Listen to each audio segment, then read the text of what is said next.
Bonsoir à tous et bienvenue à ce nouveau webcast Sony. Ce soir, notre ambassadeur Marc Aladef va vous proposer quelques-unes des nouvelles optiques full frame de chez Sony.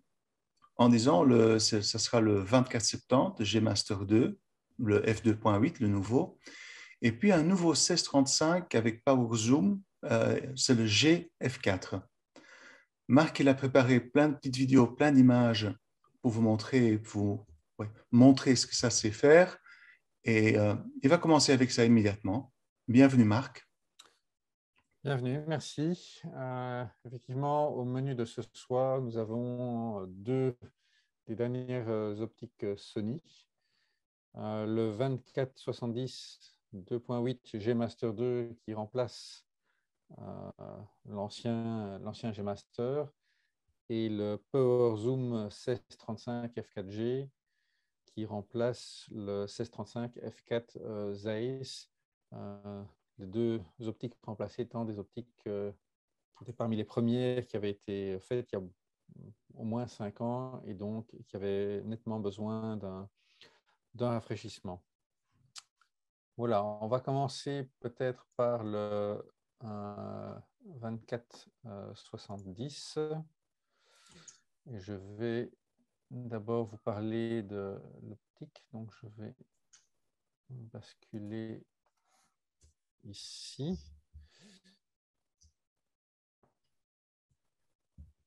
Voilà. Vous voyez l'optique à l'écran? Oui, on la voit. Voilà. Donc, première chose, c'est qu'elle est très, très légère par rapport à tous ses concurrents. Donc, elle est 150 grammes plus légère que l'ancien G Master. Et par rapport à tous les autres concurrents du marché, elle est jusqu'à 80% plus légère par rapport à l'optique la plus lourde. C'est la seule optique qui a, en zoom, qui a une bague d'ouverture. Vous entendez qui est soit avec clic, soit il y a un petit bouton ici sans clic, ce qui est vraiment bien pratique pour la vidéo. Donc voilà, elle est sans clic. On peut également passer en position A, ce qui veut dire que la commande se fera via le boîtier de manière classique. Donc ça, c'est déjà une caractéristique, cette bague d'ouverture qu'on ne retrouve nulle part ailleurs et que vous retrouverez à la fois sur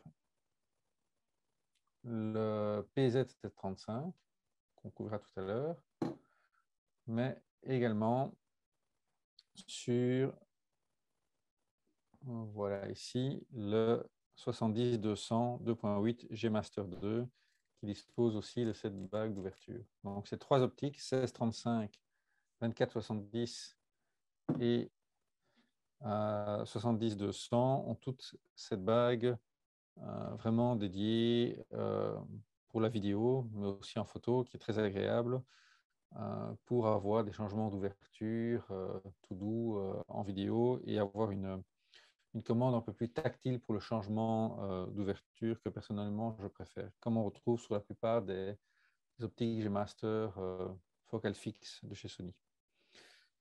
Alors, dans les autres particularités, on retrouve bien entendu les boutons AFMF, les boutons de maintien de mise au point qu'on peut programmer. Le Iris Lock qu'on trouve ici permet de valider soit la position A pour commander l'ouverture via le boîtier, soit de se fixer sur la bague d'ouverture. Dans les petites particularités, on remarquera également un petit bouton Smooth ou Tight qui permet de régler la douceur ou la dureté du zoom. Tight, on l'utilisera le plus souvent en vidéo pour avoir des zooms très progressifs et lents. Et on se mettra en smooth, où c'est beaucoup plus rapide pour de la photo, pour aller rapidement à la focale désirée.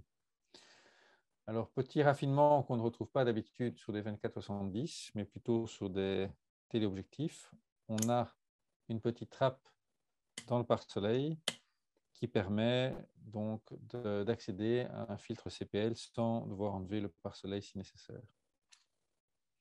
Alors, de manière classique, on a quand même pour un 24-70, c'est le cas de tous les 24-70, le zoom n'est pas interne, donc l'optique s'étend quand on doit zoomer. Donc voilà pour les caractéristiques physiques de l'objectif.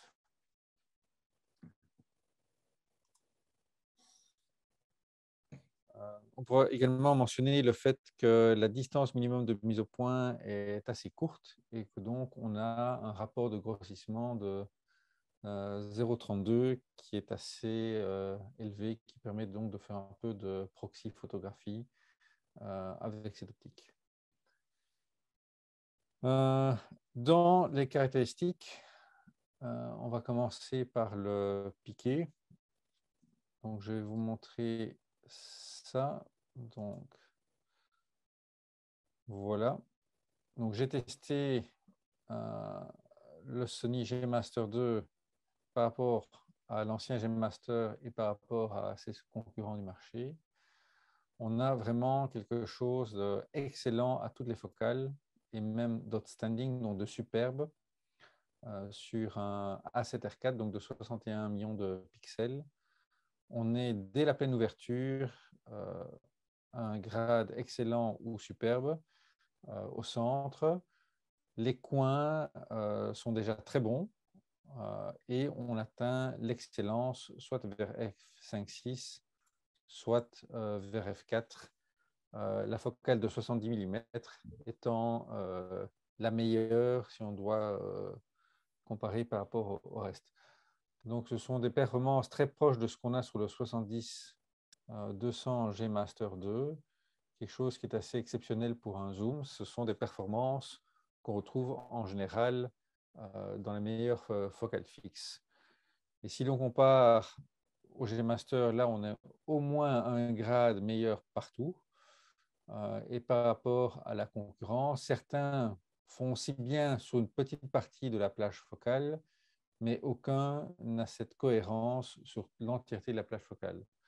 Donc là, d'un point de vue performance optique, j'ai eu beau chercher, je n'ai trouvé vraiment aucun défaut.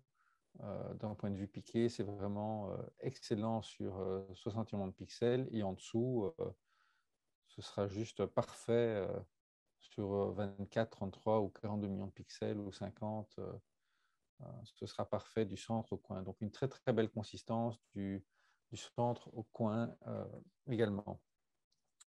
Alors pour vous montrer ça en image, j'avais sélectionné ici quelques photos. Je vais me mettre en full screen. Voilà. Donc on peut zoomer où on veut dans l'image. La qualité est absolument parfaite. Vous ne le verrez sans doute pas sur votre écran, mais même dans les coins extrêmes, on a quelque chose de parfait. Et donc, des tirages d'1 mètre sur 2 de qualité parfaite seront possibles sans aucun souci. Si je vous regarde un portrait, voilà. Voilà un portrait, on a un très beau bokeh, un flou d'arrière-plan assez doux. Et on voit que la mise au point sur les yeux est parfaite et on a vraiment tous les détails de l'œil, des cils. Donc, on a vraiment quelque chose de très proche d'une excellente focale fixe. On remarquera aussi que le rendu des couleurs est également parfait. C'est pas trop saturé, c'est pas trop contrasté. Il y a juste ce qu'il faut. Donc, comme une optique généraliste pour du mariage, du reportage, on a vraiment quelque chose où très très peu de retouches sont nécessaires. Regardez le rendu par exemple, de ces fraises, je n'ai absolument rien retouché. Donc on a vraiment quelque chose de très très bon d'un point de vue colorimétrie. Pour parler de l'évolution du flou d'arrière-plan avec des arrière-plans un peu fouillis, voilà ce que ça donne. Donc on a quand même quelque chose de très doux pour un arrière-plan qui en général donne quelque chose de nerveux comme des feuillages. Donc une très très bonne qualité du flou d'arrière-plan. Alors, dans la forme des ronds de bokeh, Donc, voici à 70 mm, on a quelque chose qui est parfait d'un point de vue forme, tout à fait rond. Grâce aux 11 lamelles de diaphragme, on commence à voir que ce n'est pas tout à fait rond, uniquement à F8, mais donc en deçà, on a vraiment quelque chose de parfait d'un point de vue forme. Par contre, et c'est un des seuls peut-être défauts de l'optique, dans des situations difficiles, je dis vraiment dans cette situation-là où c'est vraiment des LED qui sont très difficiles à reproduire, on peut remarquer des traces de ce qu'on a de tranches d'oignon, de onion rings dans les ronds de bokeh. Donc ça, par rapport à une pure focale fixe, c'est un des seuls points où on peut remarquer que le rond de bokeh, dans des situations difficiles, n'est pas absolument parfait. Par contre, dans d'autres situations, où j'ai également d'autres ronds de bokeh, ils sont très peu texturés, mais là, dans cette situation-là, j'ai réussi à avoir ces tranches d'oignon de temps en temps encore.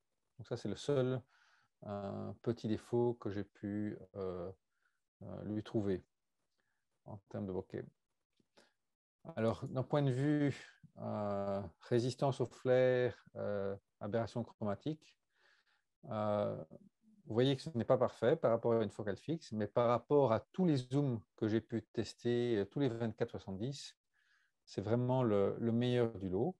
Mais on n'atteint pas le niveau d'une pure focale fixe en termes de résistance au flair.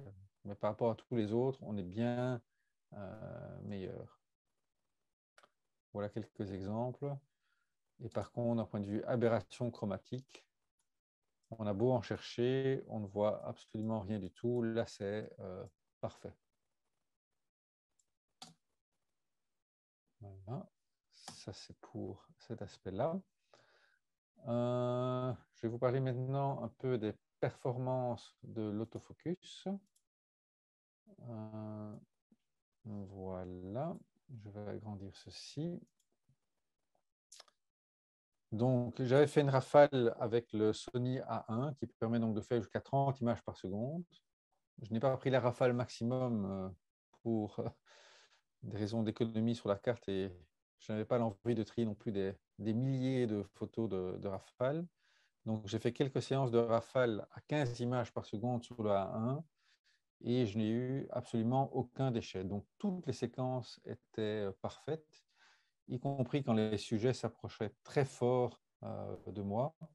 Donc, en général, ça va pour les sujets lointains jusqu'à 2-3 mètres, mais le passage où le sujet passe devant vous et s'éloigne est en général très, très difficile pour la plupart des objectifs. Ici, c'était parfait. Donc, je vais lancer la séquence.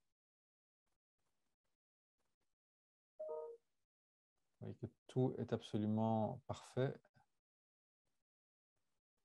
Et donc là, d'un point de vue fiabilité de l'autofocus, silence, compatibilité avec les 30 images par seconde du A1, on est sur quelque chose qui était vraiment parfait. Donc voilà pour la rafale. Est-ce que vous avez des questions avant que je passe à la section vidéo plutôt? Là, pour l'instant, il n'y a pas encore des questions qui sont rentrées. D'accord. Donc, s'il y a des questions, s'il y a quelqu'un a une question, c'est maintenant le moment de la poser. Attendez, parce que là, elle arrive. C'est simplement Mehdi qui dit bonjour. Bonjour Mehdi. Voilà, donc je vais passer un peu à la section vidéo. Et donc là, je vais me remettre ici. Attendez, il y a quand même une question qui est encore arrivée. Oui. Les photos que tu viens de montrer, c'était des RAW ou des JPEG? Et si c'était des JPEG, en quel profil est-ce que tu as utilisé? Quel Creative Look? C'est toujours des RAW. Voilà. C'est toujours des RAW. Évidemment, quand je les exporte, c'est du JPEG, mais je ne travaille que en RAW. Voilà. Et alors là, peut-être quelque chose à mentionner. Euh, je vais vous montrer l'ensemble des photos. Ouais, c'est ceci. Donc, ceux-ci sont les RAW non corrigés, mais Lightroom et la plupart des autres logiciels comme Capture One et autres corrigent automatiquement donc, la distorsion et le vignettage. Donc voilà, au 24 mm, on voit une déformation en varié classique. À 34, il n'y a quasiment rien, un tout petit peu. À 50, on a une déformation en coussinet qui est assez marquée. On voit la différence. Et à 70, également en coussinet. Vous voyez aussi le vignettage qu'on voit dans les coins.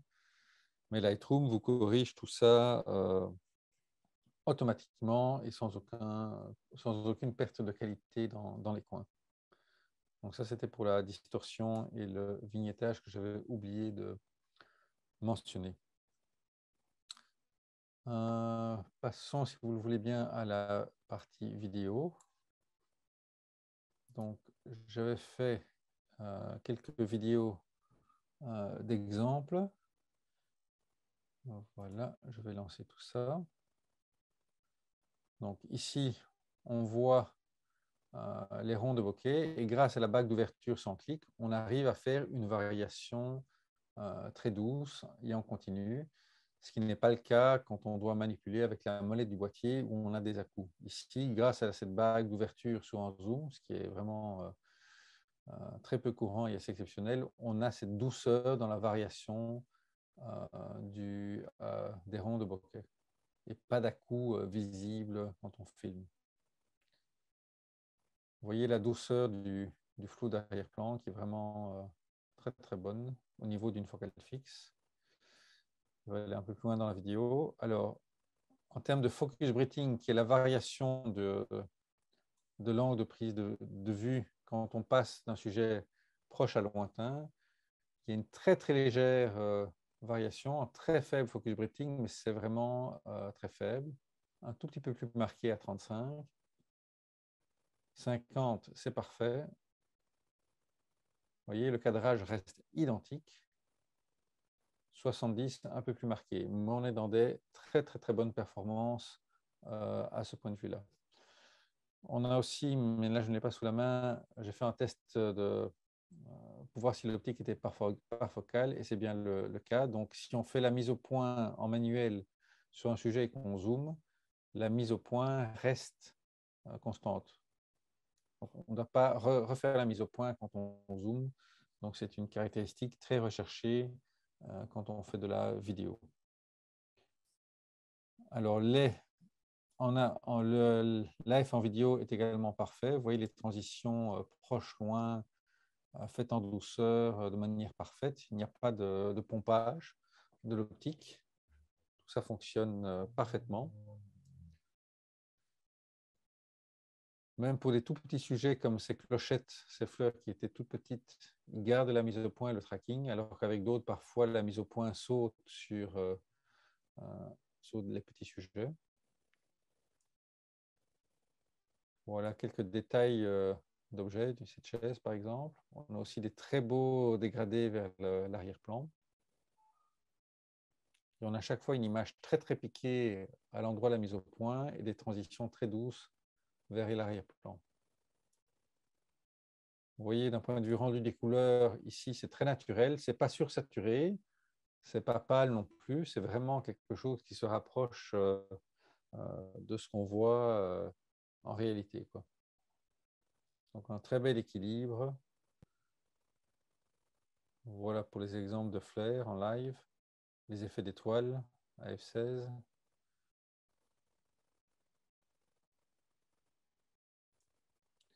Un peu plus loin. Voilà un zoom maintenant.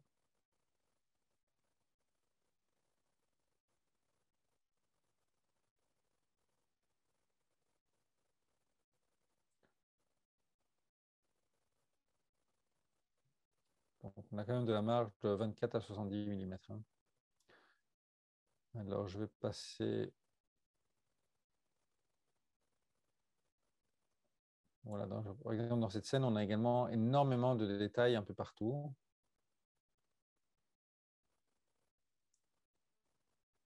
vais passer au portrait.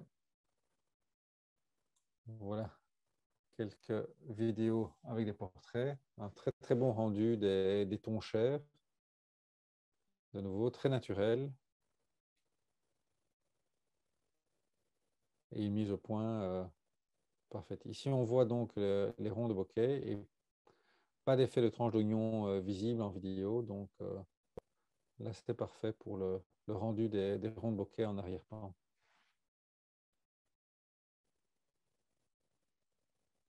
Et on a bien tous les détails de la peau sans pour autant que ce soit trop agressif ni trop dur pour le rendu des peaux.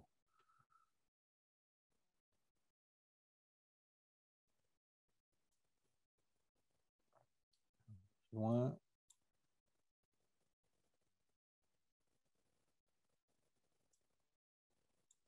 Voilà, je vais arrêter là pour la vidéo. Est-ce que vous avez des questions encore pour cette partie vidéo du 24-70? Non, il n'y a pas des questions spécifiques ici dessus.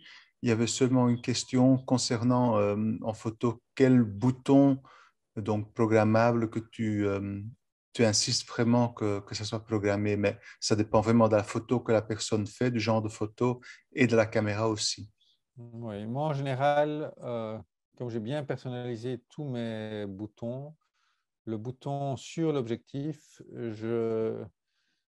moi en général je travaille donc en vue par vue, pas nécessairement en rafale, mais j'ai programmé le bouton sur le côté en rappel personnel de maintien, c'est-à-dire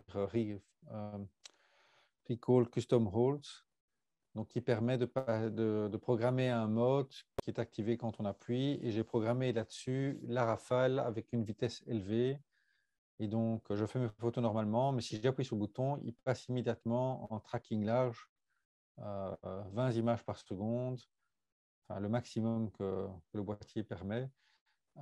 Et au moins 1 millième de seconde. Donc, s'il y a un sujet tout à coup rapide qui apparaît, que je veux immédiatement passer en rafale, ça me permet de passer dans ce mode-là. C'est comme ça que moi, en tout cas, je l'ai programmé sur mes boîtiers en général, quoi. Voilà. Mais chacun voit en fonction de sa pratique. Certains utilisent le mode APC sur ce bouton. Il y a 1000 usages possibles en fonction de qu'est-ce qui est utile pour vous, mais qui nécessite une action en général rapide et immédiate où on ne veut pas devoir repasser par les menus, quoi. Voilà, j'espère que ça a répondu à Merci la Marc. question. Donc ça, je vais fermer. Alors, si vous voulez encore plus de détails sur le 24-70, vous retrouvez ça sur mon blog. Et là, vous avez vraiment tous les exemples détaillés, les images que j'ai montrées dans les exemples, la partie chiffrée, et vous avez bien entendu en début d'article le lien vers mon site Flickr où vous trouverez toutes les images en pleine résolution que vous pouvez télécharger. Donc, si vous voulez voir exactement ce que ça donne à 100% en faisant des crops sur une image de 60 millions de pixels, vous avez ici toutes les images que vous pouvez télécharger et examiner à loisir. Voilà. Et donc, tous les détails seront sur le blog si vous voulez plus d'informations sur ce 24-70.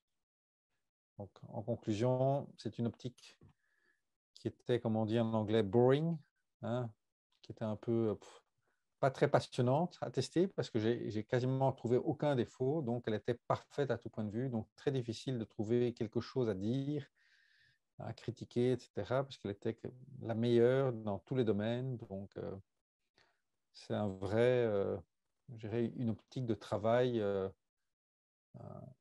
qui vous satisfera en toute occasion. Si vous ratez la photo avec, c'est votre faute, quoi. Elle est vraiment parfaite à tout point de vue et bon, elle vaut son prix.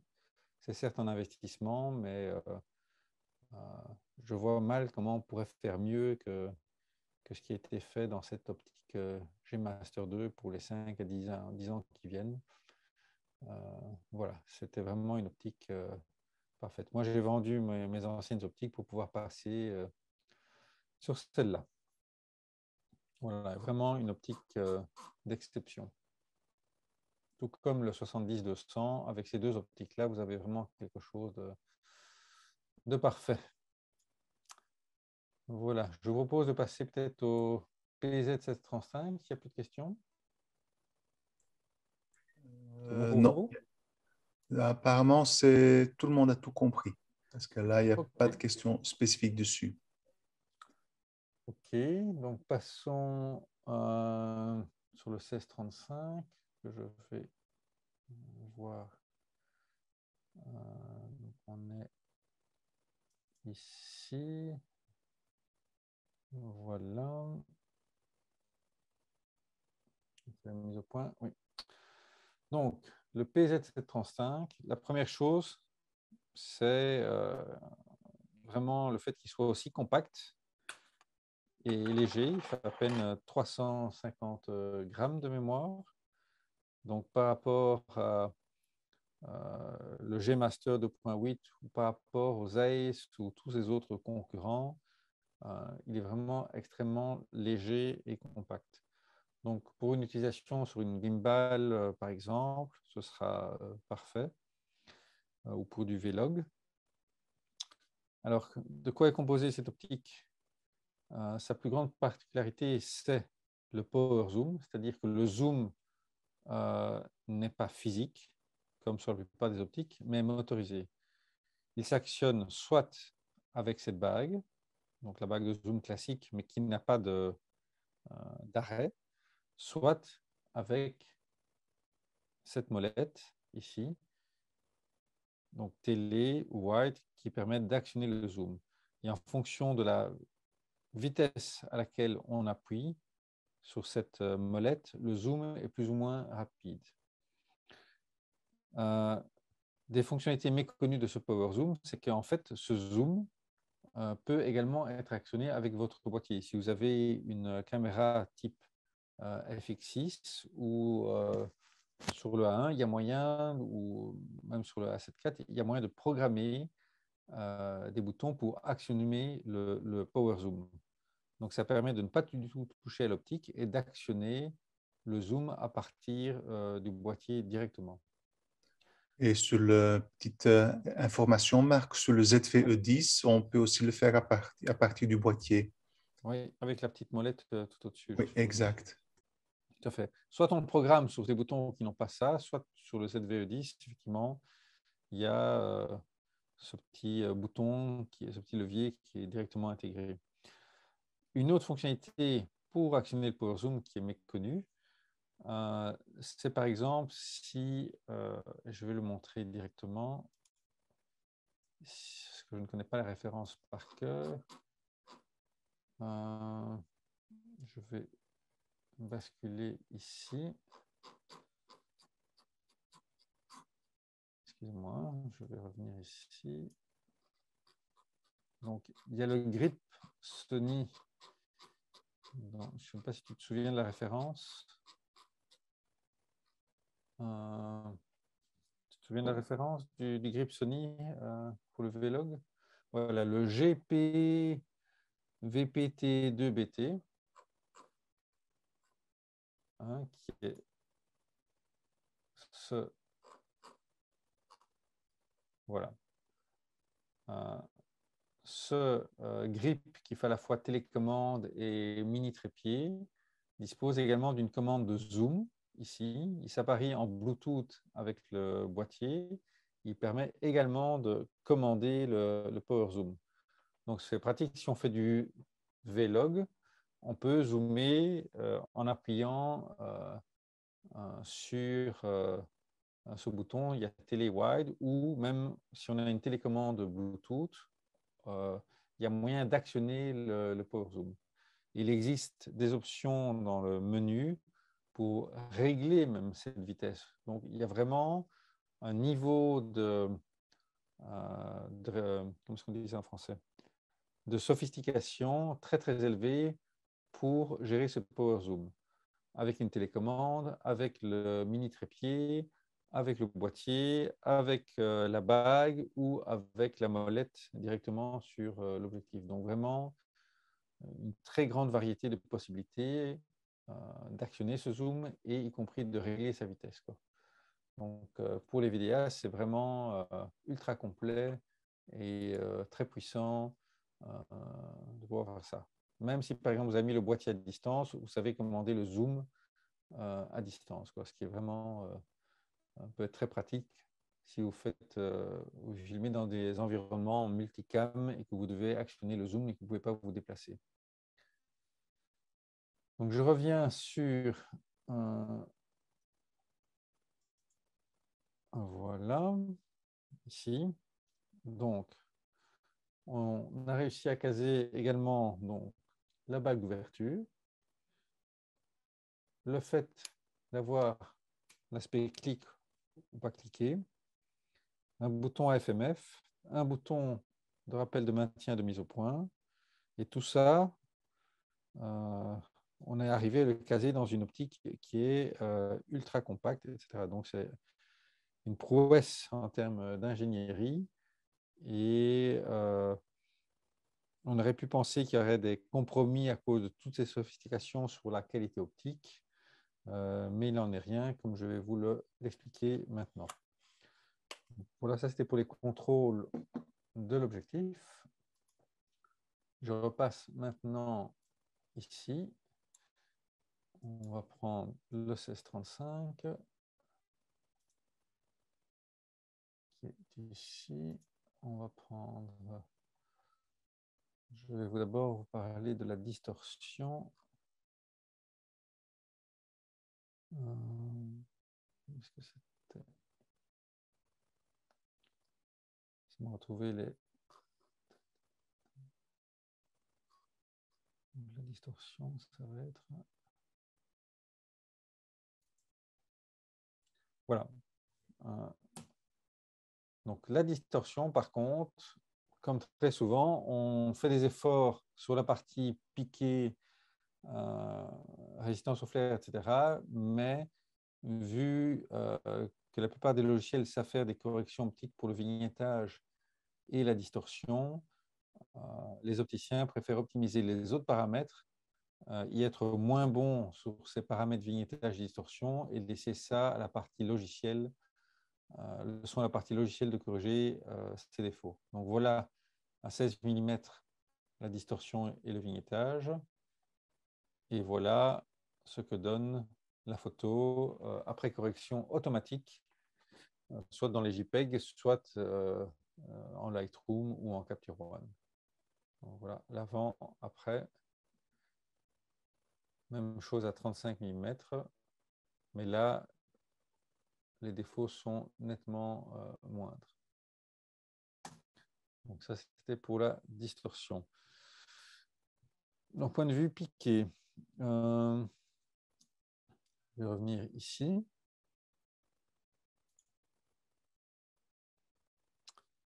Voilà, donc on a ici le PZ1635 que j'ai comparé au G-Master, au 1635 F4 Zeiss, donc l'ancienne version, et aux autres concurrents du marché.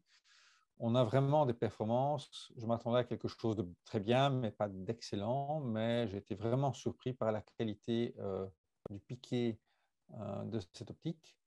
On a des résultats qui sont vraiment superbes, excellents, des coins qui sont très bons, qui deviennent même excellents en fermant. Les performances, en fait, sont très, très similaires au 1635 G-Master, qui est beaucoup plus cher. Certes, celui-là ouvre à f2.8, mais vous voyez que le G-Master à f2.8 sur 71 pixels n'atteint pas l'excellence. Il est juste, entre guillemets, très bon. Quand on ferme un f4, qui est la focale équivalente du PZ, c'est excellent, mais le PZ est même meilleur que le G-Master, par exemple, à 16 mm. Et pour tous les autres points, il est quasiment aussi bon. Le PZ est très légèrement moins bon dans les coins à 35 mm, mais sinon, on a quelque chose vraiment de... C'est très difficile de distinguer les deux en termes de qualité de piqué et d'optique. Donc, on est certes à 1 500 € pour le PZ, mais on a les performances du G-Master qui vaut 2 300 €, quoi. Donc, vraiment une performance optique exceptionnelle. Et si on compare à l'ancien Sony 1635 Zeiss, qui lui, vraiment, à 35 mm, était juste moyen à f4, on a vraiment des performances d'un tout autre ordre. Et si on regarde les concurrents qui sont là, on est loin au-dessus de la concurrence, quoi. Donc vraiment, ce PZ1635 f4G, j'étais très surpris de la performance de cette optique f4. En général, les optiques f4 sont un peu moins bonnes que les 2.8 G Master. Ici, ce n'est pas le cas. On a vraiment quelque chose d'exceptionnel en termes de piqué de l'optique. Donc, pour vous montrer ça sur quelque chose de réel, voilà. On avait par exemple ici une photo de mon chat. Si je zoome sur l'œil, on a quelque chose d'absolument parfait. On voit tous les poils. Il y en a quelque chose d'ultra piqué. On voit vraiment tous les pores du museau. On a vraiment quelque chose d'exceptionnel en termes de performance. Si je prends quelque chose comme ceci, d'un peu plus classique, pour un 1635, eh bien, c'est absolument parfait. Quel que soit l'endroit où on regarde, on a quelque chose vraiment d'excellent. On voit quand même une très légère baisse de piqué dans les coins à 16 mm, mais pas à 35 mm. Donc, les coins à 16 mm ne sont que très bons à excellents, alors que tout le reste est superbe. Mais donc, c'est vraiment quelque chose d'assez exceptionnel, surtout qu'ici, on est sur du 61 millions de pixels, donc qui est ultra, comment est-ce qu'on dit en français, demanding, ultra exigeant en termes de qualité d'optique. Donc, on a vraiment quelque chose pour du paysage, de l'architecture qui convient parfaitement. Encore une autre photo ici. On peut zoomer où on veut. On voit tous les détails des fenêtres. Donc, on a vraiment quelque chose de parfait, quel que soit l'endroit où on regarde. Alors, d'un point de vue, ok, certes, c'est un f4, donc il ne faut pas s'attendre à voir des grands flous d'arrière-plan, ni des très grands ronds de bokeh, mais on a quand même, grâce à la très faible distance de mise au point, on a quand même quelque chose qui est pas mal du tout, surtout à 35 mm f4. Voilà ce qu'on peut obtenir. Voilà, le flou d'arrière-plan est pas mal, mais fait à 16 mm, on n'a jamais, même avec des optiques G-Master, quelque chose de super doux en termes de flou d'arrière-plan, mais on a des performances qui sont toutefois très bonnes pour un zoom 16-35 à 16 mm.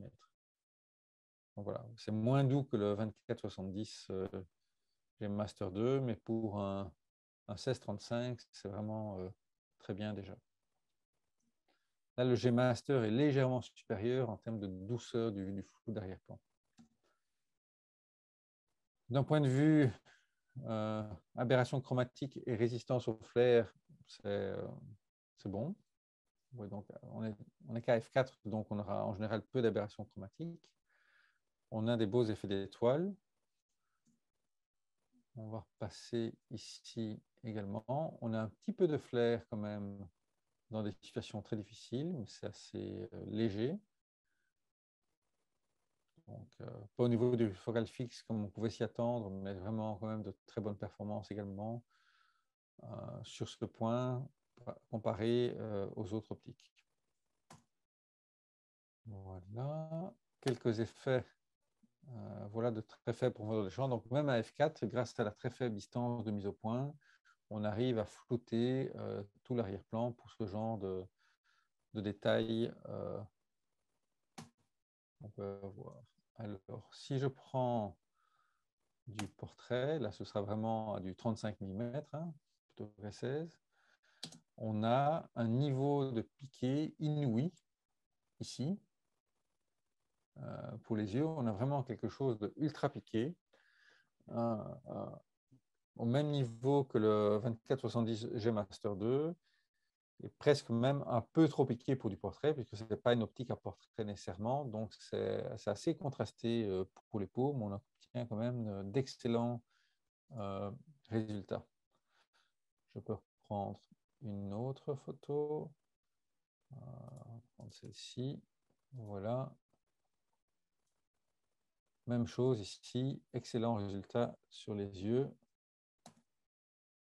Un peu plus d'ISO, parce que là, on est à 1600 ISO. On est à F4, hein, donc voilà. Si je reprends une photo, on a de nouveau un piqué superbe. On voit tous les cils, ici, tous les sourcils.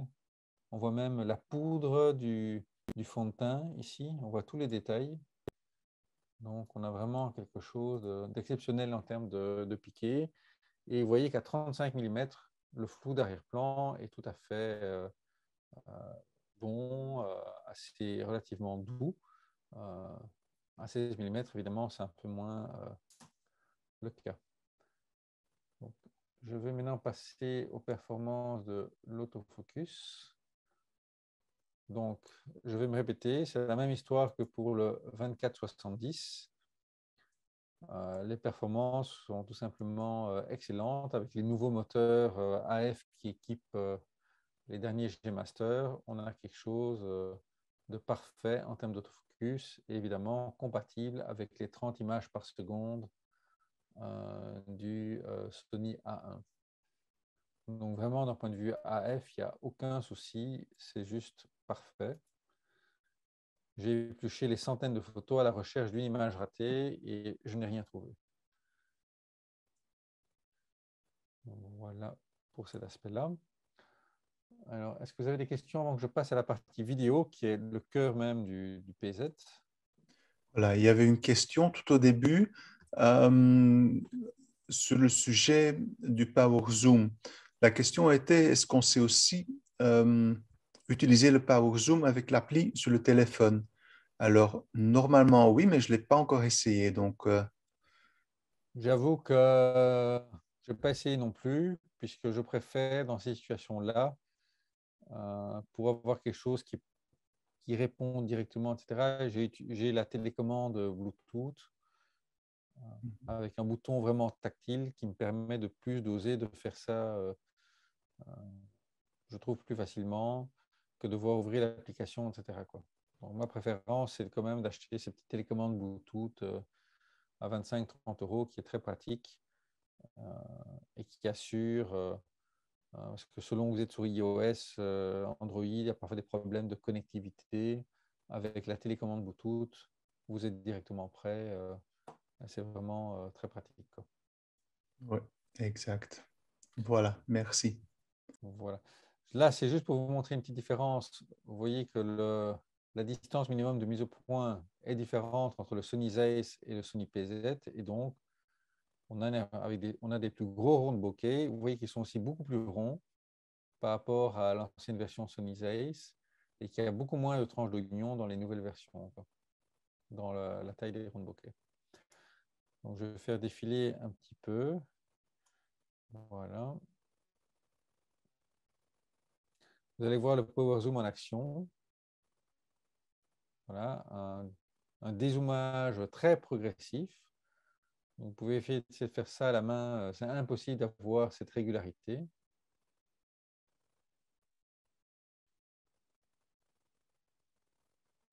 Donc, le flou est quand même très doux.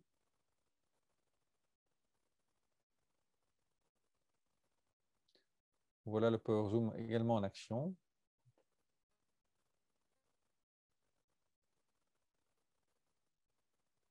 En vitesse moyenne.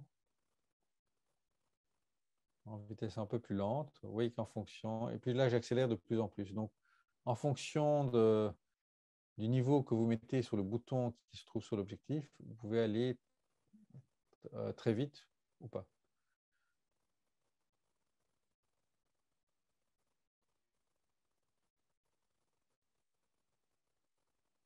Là, c'est en retour rapide. Vous voyez qu'il y a moyen d'aller vite. Donc voilà, ça c'est le focus breathing. Donc aucun focus breathing. Donc là, c'est meilleur que le 24-70 G Master 2. Vraiment, comme c'est une optique destinée à la vidéo, on a vraiment des performances vidéo exceptionnelles. Voilà le test où je me suis mis en mise au point manuelle sur le Playmobil. Je zoome et la mise au point est parfaitement respectée, ce qu'on ne retrouve en général que sur des optiques vidéo assez haut de gamme. Donc voilà, ce sont les ronds de bokeh. Je vais un peu passer. Je passe à l'aspect là. Voilà, on a des très belles choses. Vous voyez quand même des très beaux flous d'arrière-plan à 35 mm. Voilà, en s'approchant de très près. Vous voyez tout le flou qu'on arrive à avoir quand même.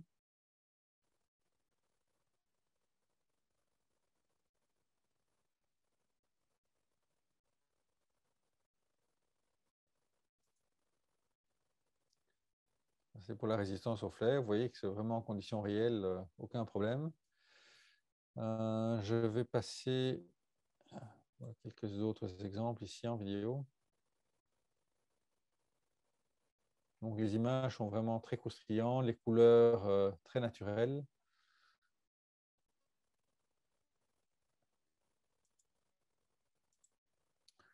Je passe un petit peu. Voilà quelques exemples de portraits également.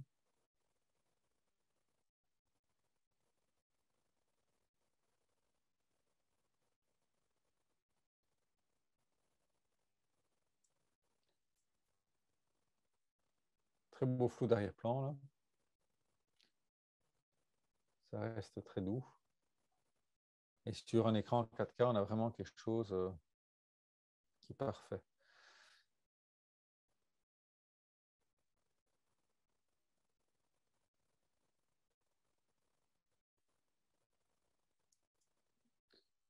Alors, je l'ai également comparé à quelque chose qui normalement n'est pas comparable. Donc, vous trouverez bien entendu mon test complet sur le blog. Et alors, comparé à l'optique G Master, l'optique G Master est moins tournée vers la vidéo, mais il existe une autre optique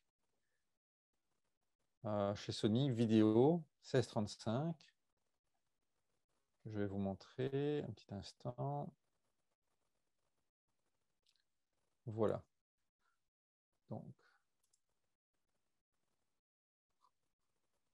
Donc le 1635, donc ça c'est le PZ par rapport à la version Zeiss. Son avantage, c'est qu'elle ne s'agrandit pas.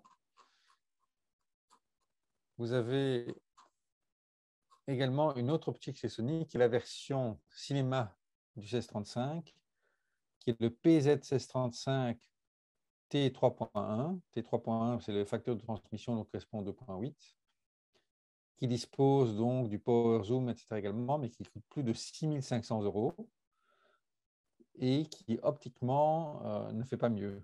Donc ici, on a vraiment quelque chose optiquement au niveau de cette optique-ci. Bon, celle-là a l'avantage de pouvoir être utilisée avec des follow focus unit pour commander via les bacs crantés toute une série pour avoir plus de contrôle encore en vidéo. Mais en termes de pure performance optique, on a le même genre de power zoom, le même genre de performance optique, avec une optique qui est beaucoup plus petite, beaucoup moins chère, beaucoup moins volumineuse et plus pratique à utiliser. Donc, on a vraiment, pour le prix, entre ces deux optiques, à part l'aspect contrôle avec les bagues d'ouverture crantées, on a quelque chose vraiment d'équivalent pour un prix, somme toute, tout à fait raisonnable en vue des performances optiques et de l'ergonomie vidéo qui a été apportée. Voilà, je crois qu'avec ça, je conclue ma présentation du 1635 PZ.